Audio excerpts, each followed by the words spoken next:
projet bi en 2020 bi taw yi kiyee ba lu bari yàqu ñu ànd ak ONAS ak gouvernance ñoo ñëpp ci cadre Orsec doon def visite yi bi ñu defee visite yi ba pare après ci la ONAS ñëwaat ñu envoyé ñu am nañ projet boo xam ne si dafa jëm ci defar ay assainissement la jëm loo xam ci extension réseau ONAS la jëm biñ ko waxtaanee suñu biir ñu ne ni ñu koy defee mooy ñun étude enquête yi nga xam ne amoon nañ ko les données yi ñu amoon ñu jox leen ko ñoom ñu dellu si waat ni Thiès Est kat war naa am temps boobu nag ñun ni ñu koy defee mooy ñun quartier yi nga xam ne si dañoo demoon recensé fa dañoo jël recensement yëpp jébbal leen jox leen contact yi nga xam ne ñoo nekk ci quartier yi ñoom ñu déplacé wul seen bopp defal seen bopp enquête entretenir ñu xool ñan ñoo ko gën a yayoo bi ñu paree ci lañ def synthèse ñu ni ñun kat Thiès Est 40 yi nga xam ne moom lañ yor Cité Senghor lii la ci am Abdoulaye Yakhine lii la ci am Bambar lii la ci am Hersent lii la ci am ci base boobu la ñu liggéey ba tey ñu agsi fii waaye li ñu yaakaar nañ ci li ñu defoon mu nekk benn travail inclusion boole woon nañ ci ñëpp loolu moo waral tey ji yaakaar naa muy maire yi muy ONAS ak population bi ñun ñëpp ñu mën a ñëw taxaw waxandoo ci kàddu gu rafet te kàddu gu rafet gi dañ fay fekk tamit ouvrage boo xam ne si yaakaar naa moo gën a rafet sax mëbët bi fekk nañ fii loo xam ne si ndax kër ku ko wax kër dëgg li nga njëkk a xalaat mooy nga am foo xam ne si manes na faa suturloo te macha allah indi nañu ouvrage boo xam ne bu mucc ayib la te ki ko def mooy état kan mooy état ñun ñëpp la c'est la communauté donc ñu bokk ñun ñëpp félicité wu ci mais maire waxamal na yaa DG que ni liggéey bi nii lañ ko doxalee woon kii ñu ngi koy doog gis xamuñu woon ku ci bokk ku ci bokkul ñi signalé woon ñëpp ñu yàqule nañ ak ñun fi ñu demoon yëpp la ñu recensé jébbal leen ñoom ñu dem ci terrain bi def seen sélection xool ñi ko gën a yayoo ñu ñëw nañu liste bi lii la ñu transmettre leen ko waaw nii daal lañ defee woon liggéey bi. parce que lii moom dafa rafet ndax kër moom ku ko wax balaa ngaa wax leen da nga ne douche man biñ ñëwee bind ma kii yel ma douche bi nii wax dëgg yàlla kontaan naa ci trop parce que fi ma ko may rek dafa am sens parce que dama ko soxla woon trop kontaan naa ci daal ba pare ouvrier yu dañoo baax waaw baax nañ trop man daal awma lu may wax daal ndax kontaan naa ci trop douche bi rafet na macha allah moom kay xaadi leen ñaan rek seen taxawaay yàlla yàggal ko fi may leen sutura ak teraanga ci barke Seydina Muhammad sallallahu alayhi wa sallam kontaan naa trop. en tant que maire dañuy sant yàlla bu baax julli ci Muhammad sallallahu alayhi wa sallam parce que ñu ngi ci suñu deuxième mandat ci maire yi mais vraiment directeur ONAS ñëw def visite bu mel nii mën naa ni c'est la première fois donc kon loolu dañ ciy sant yàlla defal nu tam ñun sutura en tant que premier magistrat de la commune bi ñu wax joxee liggéey bi tam ñu ànd ko ak ñu nu war a àndal def recensement bi yàlla def na le secrétaire municipal mi ngi koy wax léegi kii ñu ngi koy soog a gis donc amuñu ci ségrégation danoo def jébbal leen ngeen li ñu naan visite contre visite ngeen ñëw def seen i sélection critères yi ngeen jël ba ni fii la ñun xamuñu ci daal pour ñu xam ni population bi ñun ñi fi nekk dañ fee nekk rek pour di wuy xool soxlay askan bi lu nu man ak lu nu mënul dañ ciy jéem lu nu man dinañ ko def lu nu mënul dinañ siiwal ak jox ñi nga xamante ni ñoom lañ war moo tax suñuy correspondant defe naa ni bari na tellement ci ONAS ba tout récemment ci mujj directeur AGEROUTE sax dama ko bind concernant les dégradations ci routes yi def ay ampliation ci ministère yi ñu ko bokkal parce que loolu lañ fi war a taxawee duñ ci parloo duñ ci def leneen parce que li ko soxla bari na lool mais li naan bu ñëpp yemee am ñu gedd seen wàll donc moo waral li nga def ñu ngi leen di sant bu baax marché international de légumes bu fa feebar bi duggoon rek baykat yi liñ bay lépp dina yàqu moo tax agriculture bi moo gën a jàppale état ci résilience économique bi loolu moo tax yow tamit lii nga def dimbali nga baykat yi dimbali nga néew ji doole yi dimbali nga jaboot yi ndax dem kër si gannaaw néeg rek wala ci à l'air libre loolu santé mayeetu ko ndax day indi doomi jàngoro yoo xam ni fu nekk lay dem kon nag boo nee programme bi sant du weesu sant ñun ñëpp dañuy sant xam na dama doon ubbi rek mais président association des chefs de village Alaaji Xaali Ñang dina wax le sous-préfet de Pambal nag Alaaji Njoogu Ndong dafa excusé wu mais ñoo bokk liggéey bi luñ ciy def rek di yëg na ko fii daal mi ngi nii dugaluñ ci benn parparloo ci liñ doon def tey jii man mii en tant que maire boo ma joxoon 1 milliard mënuma cee citer 10 personnes wala 5 ci ñii nga bind liste bi sax mën na maa wax ni tey laa ko mos a gis liste bi ndax dama leen a delloo mbir mi ndax dañoo wax ni gestion locale il faut que mu am participation au niveau de la base. mooy tax projet bi dox moo tax mu ko fi tey jii moo waral ñoom seen teewaay yëpp depuis 8 heures ñu ngi fi. ndax dañ cee gis seen bopp. kon nag problème mu fu ñu vider fosse yi daal. bu ñu ko amoon foo xam ni ku vider ci sa fosse foofu nga koy yóbbu. dina bokk ci liy gën a aar environnement bi. sinon daal ñu ngi sant ndax gis nañ tamit liggéey bu rafet bi ngay liggéey ci réew mi ndax dañuy seetaan télé. loolu lépp gis nañ ko di la sant di la gërëm. tournée bi ñu def nag dafa nekk tournée boo xam ni kilifa yu mag yi ñooñu yebal mu jóge ci président de la république Macky Sall mais togtal ci aussi le ministre au assainissement Serigne Mbaye Thiam ànd ak suñu naataango yi bu ñuy wax cellule de la planification ñoom ñoo ànd ak ñun ci ministère di liggéey ak ñoom ak sunu naataango yi nga xam ñoo nekk ñoo représenté au niveau de région Thiès mooy service régional bu ONAS ak service régional bu assainissement bu Thiès ñu ànd ak ñoom ak délégation yi nga xam ni ñi nga xam ni ñoom la ñu àndal aussi pour liggéey bi ñu mel ni entreprise yi ku mel ni Delvic mel ni Delta ak ICONS ñi nga xam ñoom la ñuy jox liggéey bi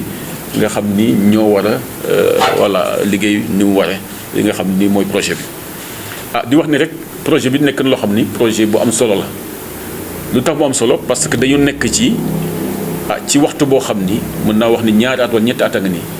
ñuy jóge di daan di bëre ak li nga xam mooy feebar bi Covid bi donc état bi seetaanul askan wi am na fu mu leen jàppale bu baax a baax ci li nga xam ne mooy dund bi ak ci yeneen fànn ñun nag ci fànn bi nga xam mooy set ak setal mooy assainissement état bi mu ne kat il faut loolu aussi ñu accompagne population bi loolu moo waral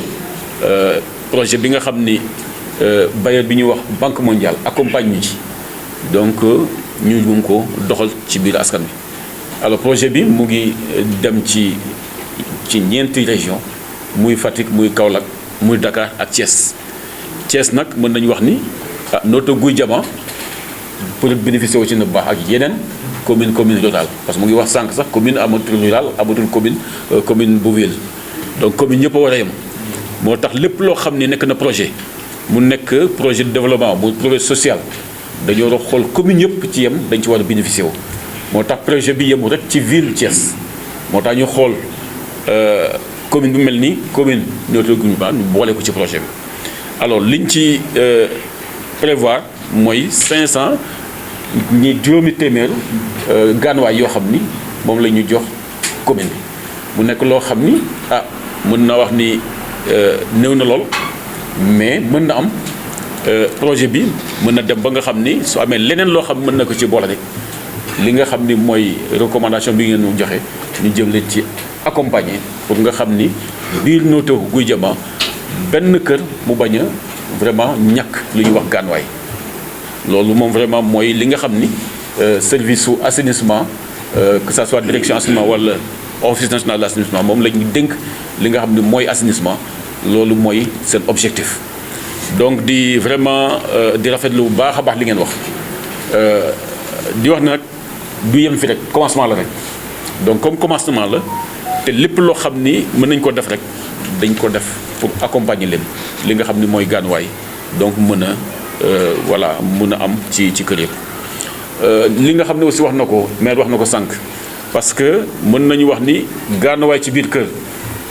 lu am solo la te def bokk ci kër parce que suñu waxee néeg suñu waxee waañ suñu waxee leneen ak leneen ci biir kër donc war nañ ci boole gaanuwaay ci biir kër parce que day taaral kër day gën a andi loo xam ni mooy cadre de vie ci kër donc loolu moo tax gaanuwaay am solo loolu moo tax aussi état bi fonk lool projet bi mu jëmale ko ci askan wi su jëmee foofu aussi parce que suñu waxee ni gaanuwaay ci biir kër aussi mën nañu wax ni fosse yi nga xam ne moom lañu tabax yenn saa yi dana dem ba toll foo xam ne day fees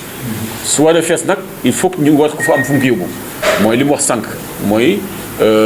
station traitement de boue de vidange foo xam ne ay déposante foofu la ñu koy yóbbu entreprise yoo xam ni ñoom lay àndal fii ci la ñuy liggéey donc moo tax ci projet yi ñu jëm loolu dañ ko ci sóoraale bu baax a baax ñu xool naka la ñuy prévoir biir Notto benn station vraiment traitement de boue de vidange pour lépp loo xam ne jóge na ci kër gi ñu war ko yóbbu feneen ci fi nga xam foofu lañu ko déposé ñu war ko mën fa yóbbu donc kooku noté dañ ko bu baax je crois que ñi nga xam ne sama naatoo yi ma àndal donc dañu ci gën a gunge donc pour que li nga xam ni mooy doléance bi ñu mën ko jël en charge leneen li aussi mooy mbirum liggéey bi comme ni ñu ko waxee sànq xaw na yéex donc moo tax sax ñu ànd ak entreprise yi pour ñoom ñoo xam ni kat projet dafa am délai donc dafa am fu mu war a commencer ak waxtu bi fu war a jeex donc lépp luñ ci mën a def pour mu gën a gaaw mu gën a gaaw a pare yaakaar naa dañ leen ci ñaax pour ñu gën a gaaw vraiment li muy gaaw ñu def ba guy jama donc am li nga xam ni réalisé nañ ko yeneen dëkk yi aussi ñu mën cee bénéficier wu ñu réalisé mu gën a gaawee. beneen doléance bi aussi mooy mbirum ndaw yi parce que suñu waxee ndaw mooy wax emploi am foo xam ne dañuy xëy donc loolu aussi projet bi je crois que projet boo dañ ci xalaat aussi nga xam ni mu nekk main d'œuvre locale ñu mën a jàppale ci jeunes yi nga xam ne nekk nañ sur place ñu dugal leen ci projet bi lépp loo xam mën nañ li accompagner pour mu gën a gaaw yaakaar naa aussi mën nañ liggéey ak ñoom ci loolu te loolu aussi dañ ci gën a ñaax entreprise yi nga xam moo fi nekk donc mu nekk loo xam ne aussi donc mën nañ cee waxtaan ak entreprise yi donc li ci des mooy di leen gërëm rek di rafetlu jotaay bi di wax ne rek di massiw quand même parce que waroon nañu ñëw depuis 11h mais xam nga rek comme Thiès la ñuy commencé donc dugg di génn xaw ñu tàddeel donc mais comme que ñëw nañ rek alhamdulilah sant yàlla en tout cas di remercier une fois encore monsieur le maire ci vraiment dynamisme bi mu am di accompagner population parce que li ñuy xaar ci maire lii la askan bi nekk ci ay jafe-jafe askan nekk ci soxla mu nekk seen wet donc li nga xam ni moom la ñu wax commune nekk na lu ñu wax compétence am na transféré am na xam non transféré donc démembrement état la donc dafa am lu ñu mën a def ak lu ñu mënul def mais lu ñu mënul def dañ koy àggali ci état bi nga xam ni mooy état central loolu moo tax aussi projet yi ngeen am mu nekk projet yoo xam ni donc ñi nga xam ni ñooy ministères yi sectoriels yi ñooy ñëw di ko àggali ci yéen mu mel ni mbirum assainissement projet assainissement ci la bokk en tout cas di wax ne rek di leen gërëm bu baax di remercier aussi sama naataango bi donc le préfet di accompagner vraiment ci tournée bi donc voilà donc di wax rek ñi nga xam ñoo fi nekk di rafetlu aussi maire wax na ko sànq ni ngeen doxalee ba vraiment ñu distribuer li nga xam ne mooy gànnawaay yi ci kër yi moom impliqué aussi dafa leen jox responsabilité ngeen jël li nga xam ne seen critère bopp ngeen def seen liste te loolu aussi maa ngi koy remercier ci loolu parce que boo na tànn listam rek mais am na nu ñu koy gisee nu ñu koy gisee te du rafet noonu donc tax di ko remercier aussi vraiment ci donc attitude boobu mu def ci vraiment loolu mu responsabiliser li nga xam ne mooy délégué de chef de village yi lu am solo la te aussi loolu aussi dañ ko noté comme leçon apprise dañ ko noté comme leçon boo xam ni commune yëpp ñu war a def noonu lépp loo xam ne ñëw na ci biir askan bi rek maire bi day nekk porte d'entrée rek mais lépp ñu jéppal ko li nga xam ne mooy askan bi donc voilà di wax di remercier loolu donc xanaa suñu jógee fii rek dem xooli fii visiter li nga xam ne mooy liggéey bi ay masque eau de javel loo xam ni mën na leen aussi voilà accompagner ci ñu mën a voilà jëfandikoo loo nga xam ni mën nañu am set ci bi seen biir liggéeyukaay mooy biir école donc loolu aussi ñu ngi fi je crois que dañ ko joxe après tout à l'heure dañ fi ñëwoon tey teewal gouverneur région Thiès accompagner le DG de l'ONAS mu ñëw ngir jottali école yi fi nekk ay kit d'hygiène loolu boo gisee li ko waral mooy dañ nekk ci contexte bu xaw a doy waar maa ngi wax ni nit ñi dañ koy xaw a fàtte mais coronavirus bi daf fi nekk ba léegi te njàngale mi buñ koy reprendre dafa laaj bu enseignants yi nekkee ci classe yi di jàngale ñu am ay mesures yoo xam dañ koy respecter ci wàllu wér-gu-yaram donc loolu ñaari ministères yi ñoo ko bokk tënku ci kàddu te kenn waru ci des ginnaaw moo waral acte DG bi tey day ñëw jàppale bu baax ñiy tenir établissement scolaire yi ak ñi fay jàng ngir ñu mën a am xam-xam bu sell mais aussi en même temps ñu am wér-gu-yaram gu doy donc tey looloo ñu fi andi woon mais ginnaaw ci loolu tamit dañ fi ñëwoon suivre benn projet boo xam ni ONAS da ko tëraloon comme ni ma ko waxee dans le cadre ci résilience économique Covid-19 gis nañ ni njaboot yi Covid bi xawoon na leen a sonal donc ONAS ñëw ci dynamique gu fexe leen soulager ba tabaxal leen ay toilettes ku nekk sa biir kër ñuy xamal rek ni kër boo ci nekkee dëgg la ay priorité la te priorité yi donc am toilette yoo xam ni dalay may nga suturlu mais aussi nga sàmm sa hygiène sa wér-gu-yaram daf ciy baax donc di ñaax rek ñi nga xam ne ñoo bénéficié wu ci projet yi parce que li njalbeen la rek ci projet bi mën na am bu fekkee am na satisfaction yiñ ci yaakaar ONAS ci ay démarches am ak en relation ak Banque mondiale fexe ba gën a élargir projet bi donc ci loolu dañ ciy ñaax ñi nga xam ne ñoo bénéficié wu ci projet bi ñu def seen kéemtalaay kàttan ba sàmm infrastructure yooyu bañ ci def loo xam ne waru cee dem ba waral ay yàqu-yàqu di ci am te loolu yaakaar naa war na mën a yomb ndax toilettes yi ñi ngi ko defal ñi ngi ko def ci biir kër yi donc ku si nekk boo jàppee ni pour yow la nga amal ci taxawaay boo xam ne sa taxawaay bopp la sàmm ko ngir infrastructure bi gën a yàgg mais aussi pour le bien de nit ñi askan wi ak gox bi yëpp. vraiment tey dañuy sant di gërëm directeur ONAS ak le gouverneur bu Thiès bi ñëw fii tey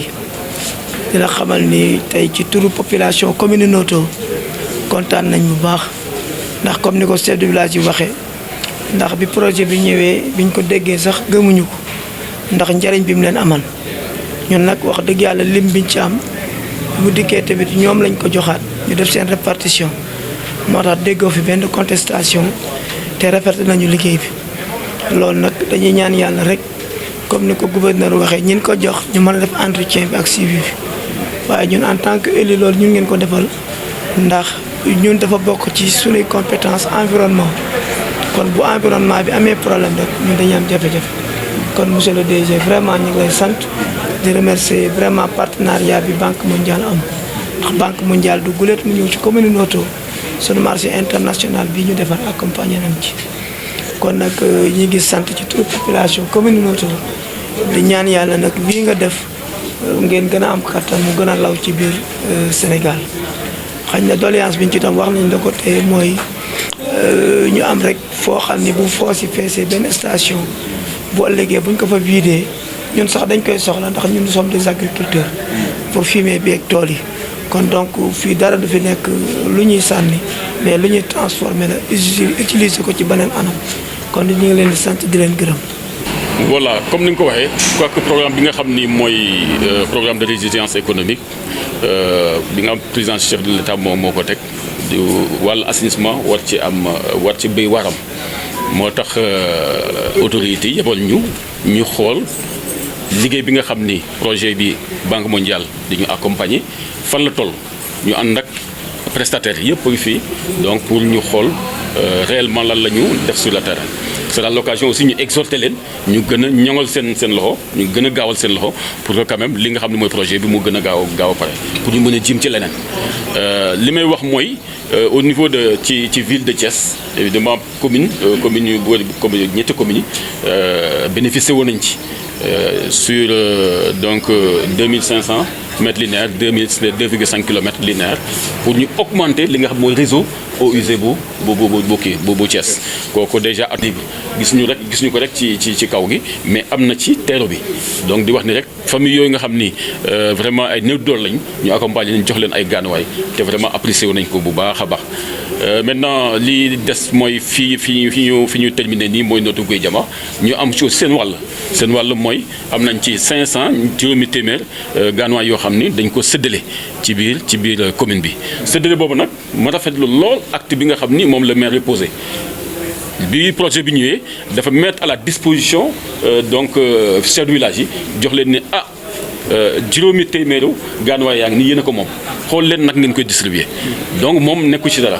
ñoom ñoo xool chef de village yi xool ñi nga xam ni ñoo gën a yeyoo ñu distribuer ko noonu te loolu vraiment nekk na une leçon boo xam ni war nañ ko jàngat fu nekk donc nekk xam ni vraiment une question boo xam ni xam naa ni war nañ ko rafetlu di ko gërëm donc ci attitude boobu liñ ci gis mooy aussi mooy xam nga commune bi mu ngi màgg macha allah dana tax aussi ñu xalaat te mais wax na ko tout à l'heure suñuy wax gànnuwaay toilette ci biir kër mais war nañu wax aussi li nga xam ni moom la ñu collecté mooy li nga xam ne mooy déchets yi war na génn soo dee génn fan lañ koy yóbbu mooy fi nga xam ne moom la ñuy installation de traitement de boue de vidange donc foofu il faut que aussi ñu xalaat donc accompagner la commune de Notto Gouye Diama ñu am une station de traitement de boue de vidange en tout cas ci loolu noté nañ ko bu baax suñu partenaire bi nga xam ne ñoo àndal te ñi nga xam ne ñooy coordonnateur bi noté na ko bu baax pour nga xam ne deuxième phase bi au moins Notto Gouye Diama mën a am une station de traitement de boue de vidange donc nekk na loo xam ne aussi vraiment recommandation bu am solo la te li mu ci gën a neex mooy ñu comprendre carrément ni station boobu day traité li nga xam ni mooy déchets yi nga xam mooy jóge ci kër yi ah donc li nga xam ni mooy boue yi muy collecté da koy traité ba nga xam ni dañ ko mën a jëfandikoo ci agriculture bi donc du amati benn tooke loo xam ni dana mën a voilà gàllankoor li nga xam ni mooy mbay mi ngi ñu def donc léegi loolu nga xam ne mooy boue de vidange bi ñu traité compost lay doon donc loo xam ni vraiment mën na remplacer engrais bi nga xam ne moom la ñuy joxe donc déjà kooku déjà nekk na loo xam ne lu am solo di wax ni rek vraiment kontaan ci idée boobu te moom moo ko lancé moo ko wax donc di comprendre bu baax ni assainissement yemul ci rek ci cadre de vie affaire prévention et cetera mais dafa dem ba day accompagner yeneen secteurs yi comme agriculture donc comme par exemple donc peut-être ak guñu fi mais ay pêche parce que ndoxu taw bi mën nañ ko collecter ba nga xam ne mën nañ ko réutiliser su doon ndoxu aussi gànnuwaay yi aussi am na muy tewee parce que fale station traitement bu Thiès dañ koy réutiliser ndox mi nga xam ne mooy génn foofu dañ koy réutiliser donc béykat yu bëri yoo xam ne dañ koy jël di ko réutiliser donc di wax ni rek économie circulaire boobu moom la en fait projet boo xam ni assainissement teg na ko da ko war a donc dafa war a tegu ci loolu donc là en tout cas nekk na loo xam ni